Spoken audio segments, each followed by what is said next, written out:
Hello everyone, S D व्हिडिओजमध्ये आपल्या सर्वांचं पुन्हा एकदा सहर्ष स्वागत. आणि आम्ही आज निघालेलो आहोत वारूगड पाहण्यासाठी.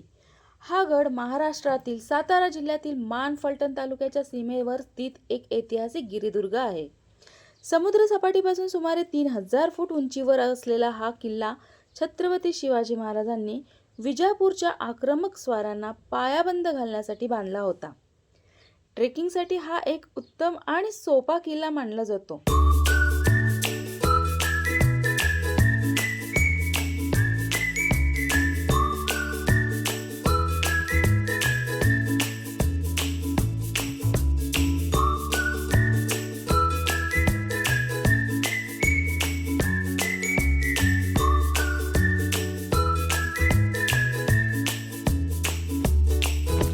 हा इकडचा मेन आणि पलीकडचा जो आहे तो आपला फलटण दरवाजा म्हणतात त्याला किंवा गिरवी. ते आपण वर गेलो की खाली. आता तुम्ही आता इथून जर नीट बघितलं तर आता आपल्याला आपण सध्या किल्ल्यावर तर हे तटबंदीचं दिसतंय तुम्हाला.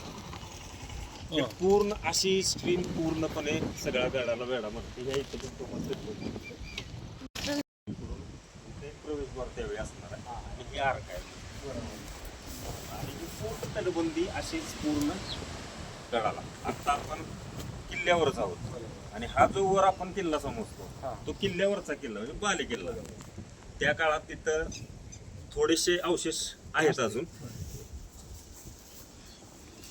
शिबंदी प्लस 1000 भर म्हणजे ग्रामस्थ अशा ह्या पद्धतीने किल्ल्यावर त्या काळात राहिला असायचं.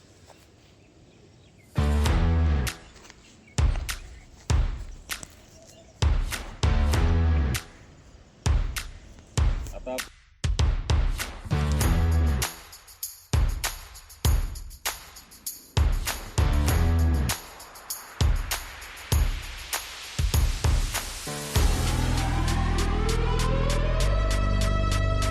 या गडाचा इतिहास म्हणजे विजापूरच्या आदिलशाही हल्ल्यापासून स्वराज्याचे रक्षण करण्यासाठी छत्रपती शिवाजी महाराजांनी या परिसरामध्ये संतोषगड आणि वारूगड हे किल्ले उभे केले.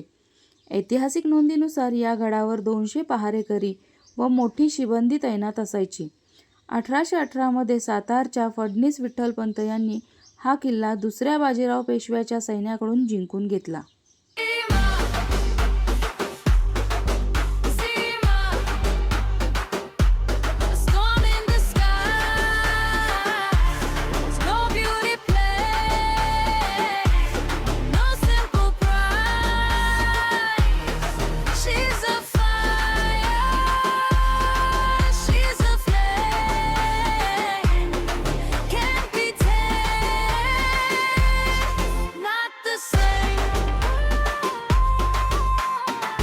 हा किल्ला मुख्यत्वे 2 भागात विभागलेला आहे, माची आणि बाले किल्ला.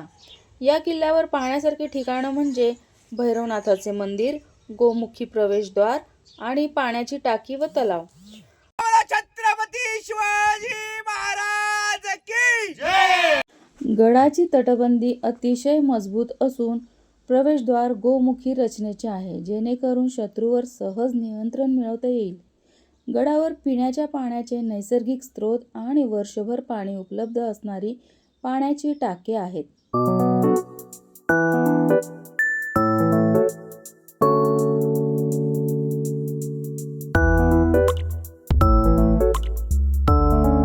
वीरगड म्हणजे जो त्या काळातला वीर लढाईमध्ये आपल्या दारातीर्थी पडतो त्याच्या स्मरणार्थ केलेलं आहे. हे वाचन तुम्हाला सांगतो कसं असतं. हा वीर आहे, इथं यांचं युद्ध चाललंय. आता ह्यांनी कलर मारल्यामुळे ह्याचा आपल्याला नीट दिसत. खाली एक इथं पॉइंट असतो, इथं पण एक असा दारातीर्थी म्हणजे असं झोपलेला वीर दिसतो. इथं हा आहे वीर, ह्याचं चाललंय भांडण. आता इथं 2 दिसतात योद्धे, हा एक आपला योद्धा. आता इथं ही लढाई चालली. काही ठिकाणी आपल्याला इथं असं गाईचं चित्र वगैरे दिसतं. त्या काळामध्ये जी संपत्ती आहे ती गोधन म्हणून तिच्या संरक्षण करण्याच्या टायमिंगला ते दारावरती पडलं म्हणून त्याला गायचं तिथे चित्र असतं. आता हा झाला पहिला इन्सिडेंट.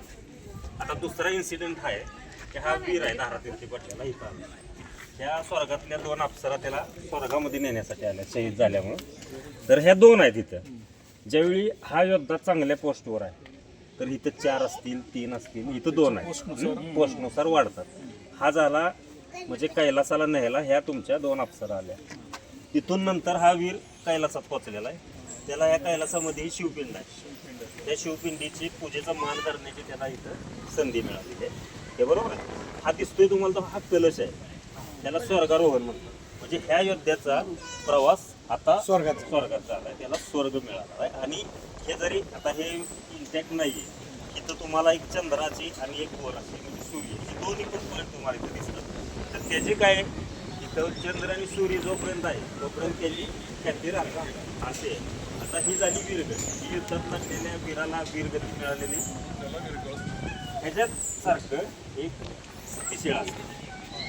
सतीशिळामध्ये वीर दिसतो आपल्याला आणि त्या बाजूला असा आपल्याला पूर्ण हाताचा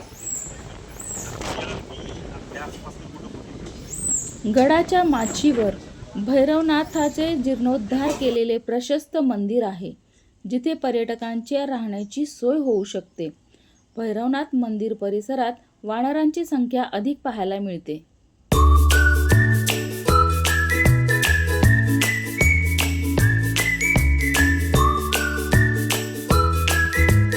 क्षणभर विश्रांतीसाठी मोबाईलपासून दूर राहूया, निसर्गाचा आनंद घेऊया आणि मनामध्ये इतिहास जागा ठेवूयात. अशा या ऐतिहासिक वास्तूंचे आपणच सर्वजण मिळून जतन करूया. वाटेवरून चालताना वाटेसारखं चालावं लागतं.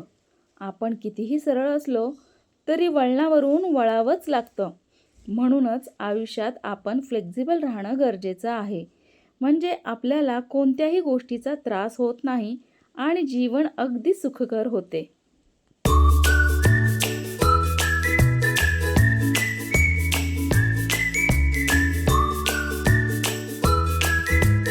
SD व्हिडिओजमध्ये पुन्हा भेटू असंच नवीन काहीतरी घेऊन. तब तक के लिए ओके बाय.